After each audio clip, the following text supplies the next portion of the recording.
Imaginez, travailler plus de 70 heures par semaine, dimanche compris, dans des conditions de travail misérables et souvent dangereuses, avec des salaires tellement bas que vous êtes obligé de faire également entrer vos enfants sur le marché du travail pour survivre, subir sans avoir la possibilité de pouvoir revendiquer quoi que ce soit.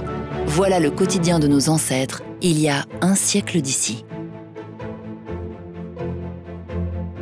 C'est dans ce contexte difficile qu'un réformateur social britannique, Robert Owen, imagine le principe de la journée de 8 heures. 8 heures pour le travail, 8 heures pour les loisirs et 8 heures pour le repos. C'était en 1817. Ce concept devient alors un idéal à atteindre, mais il faudra encore attendre plusieurs années de lutte avant que celui-ci soit effectivement mis en œuvre. Cette année, nous fêtons le 100e anniversaire de la journée de 8 heures, une avancée sociale fondamentale qui a marqué un tournant dans l'histoire des travailleurs. Lors de la création du Parti ouvrier belge, le POB, l'ancêtre du Parti socialiste en 1885, la réduction du temps de travail est un des points clés de l'agenda politique. Peu après, notre pays connaît un grand soulèvement populaire. Des grèves massives et des manifestations aboutissent finalement à une loi interdisant le travail des enfants. Lors du congrès fondateur, le 1er mai est proposé comme journée internationale du travail et la campagne internationale pour la journée de 8 heures est lancée. Plusieurs progrès sociaux d'envergure voient aussi le jour à cette période. En 1905, le Parlement approuve le repos du dimanche. La période de l'entre-deux-guerres voit naître la montée en puissance du Parti socialiste et également la grande percée des syndicats chez nous.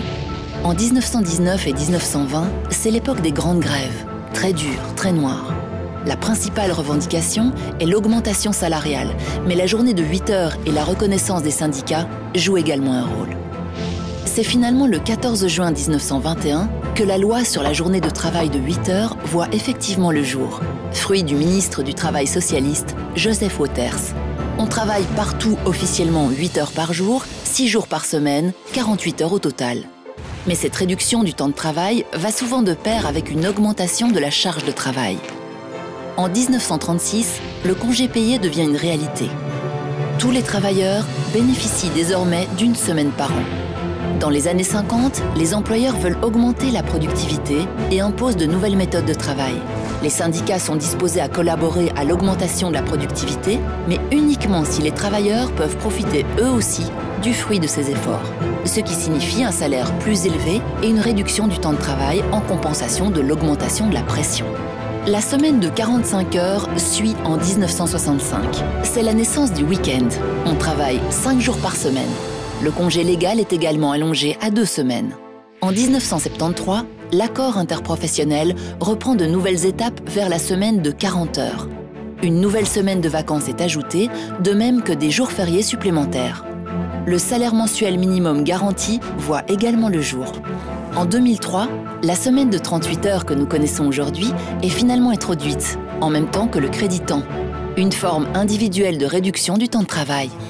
Depuis lors, la durée de travail n'a plus vraiment évolué et a même connu des mises sous pression, avec notamment l'introduction de la loi Peters en 2018. La journée de 8 heures a été le point de départ d'une évolution fondamentale. En un siècle, la durée de travail a diminué par palier et des acquis sociaux fondamentaux ont vu le jour. Les entreprises, quant à elles, n'ont jamais cessé de voir leur productivité augmenter. Aujourd'hui, le monde a changé. La digitalisation et l'automatisation sont partout et prennent le relais pour certaines tâches, augmentant la productivité à tous les niveaux. Certains emplois disparaissent, certains travailleurs hautement qualifiés prestent de nombreuses heures supplémentaires, tandis que d'autres ont trop peu ou pas de travail. Une société qui vit à du 100 à l'heure. Nous pouvons continuer à écrire l'histoire et nous sommes convaincus qu'elle doit passer par un nouveau pas en avant vers la réduction collective du temps de travail.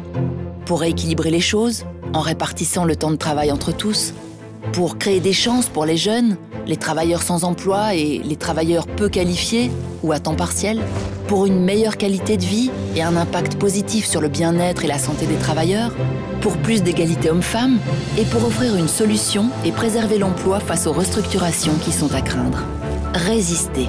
Ce symbole du triangle rouge a lui aussi traversé l'histoire et est plus que jamais d'actualité. Dans les camps de concentration, il était la marque des prisonniers politiques, celles et ceux considérés comme des opposants au régime nazi.